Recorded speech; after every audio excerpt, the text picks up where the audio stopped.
Assalamualaikum warahmatullahi wabarakatuh. Hari ini kita akan belajar tentang gradien. Apa itu gradien? Nah, secara artinya, gradien itu adalah kemiringan. Kemiringan atau kemiringan garis. Penggambarannya biasanya menggunakan diagram Kartesius. Kalian masih ingat kan diagram Kartesius? Nah, misalkan gambarnya seperti ini. Kalian ingat sumbu mendatar itu sumbu apa namanya? Sumbu X ya. Kemudian sumbu yang ke atas atau vertikal adalah sumbu Y. Misalkan ada garis nih. Garisnya miring. Misalkan ini ya, kita kasih angka-angkanya. Ini misalkan ini kan 0 ya, 1, 2, 3, 4. Kemudian untuk Y-nya misalkan dia di posisi 2. Nah, jadi ada garisnya ini ya teman-teman. Nah, ini nih. Ini garisnya ya. Kalau kita lihat, ini kan gambarnya garis ini di sumbu X-nya 4, di sumbu Y-nya 2.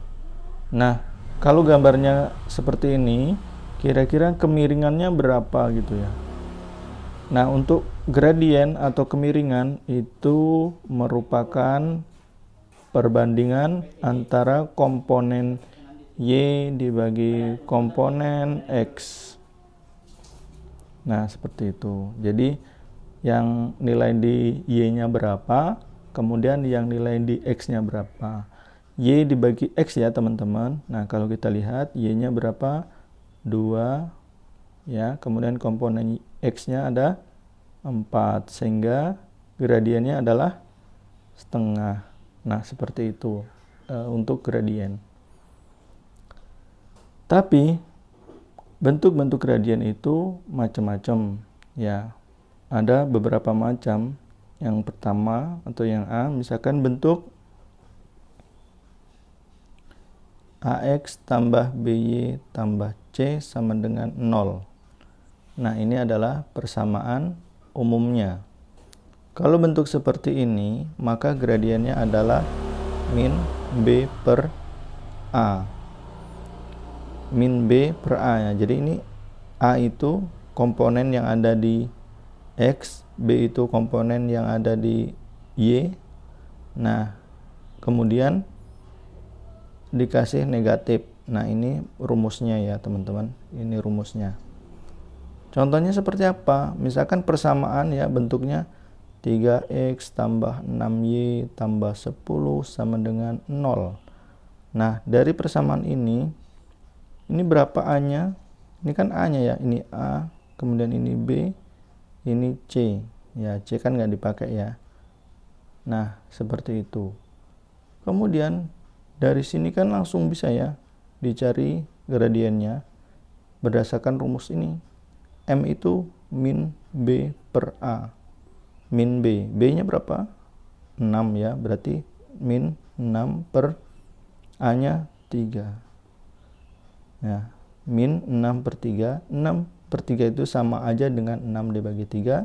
6 dibagi 3 hasilnya 2. Seperti itu. Atau misalkan rumusnya persamaannya X tambah 3Y tambah 5 sama dengan 0. Gradiennya berapa? Nah, ini A-nya berapa? Ya, kalau nggak ada A-nya, di sini sebetulnya ada 1 ya. Di sini ada 1, berarti A-nya adalah 1. Kemudian ini B-nya adalah 3. Maka gradiennya adalah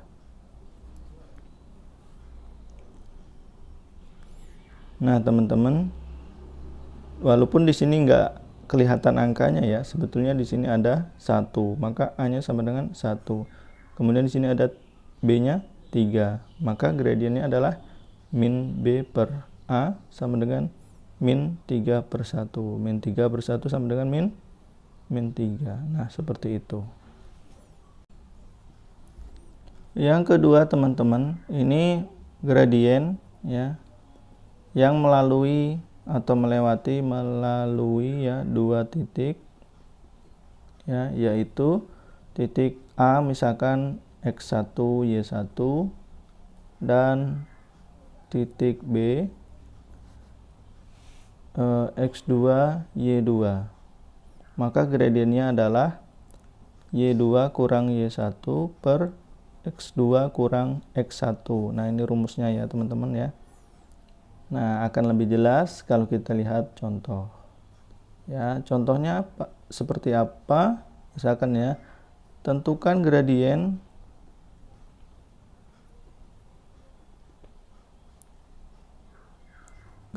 garis yang melewati titik 6,4 ya dan 3,2. Nah, oke, ingat kalau bentuknya seperti ini ya, penulisannya ini ya 6,4, maka yang 6 ini adalah X-nya ya. Nah, karena ada dua titik maka X-nya X1, di sini Y1. Yang ini X2, yang ini Y2. Gitu ya. Maka gradiennya adalah ini ya, rumusnya Y2 kurang Y1 per X2 kurang X1. Y2 berapa? 2. Y1 4. Kemudian X2 3. X1 6. Gitu ya. Gampang ya. Sekarang tinggal dikurang nih. 2 dikurang 4 dapatnya negatif 2 ya. Per 3 kurangi 6 hasilnya negatif 3. Negatif dibagi negatif dapatnya positif. Nah, ini 2 dibagi 3 nggak bisa diubah lagi ya. Jadi 2 per 3. Nah, seperti itu ya teman-teman. Kemudian contoh lagi. Misalkan titiknya ya, pertanyaannya sama. Tentukan gradien garis yang melewati titik. Misalkan titiknya 8,2 dan 4,6. Kalau ini X1 ya, yang ini Y1, ini X2, ini Y2. Gampang ya. Jadi sebelum kita masuk rumus harus didata dulu ya, mana yang X, mana yang Y. Oke, selanjutnya kita masukkan ke rumus. M atau gradiennya adalah Y2 dikurang Y1 per X2 dikurang X1. Nah, selanjutnya Y2 berapa? 6 ya. 6 dikurang Y1 2. X2-nya berapa? 4. X1-nya 8. Dapatnya berapa? 6 dikurangi 2 dapatnya 4 ya. Kemudian nih 4 dikurangi 8 hasilnya negatif 4. Positif 4 dibagi negatif 4 dapatnya negatif 1. Nah, seperti itu.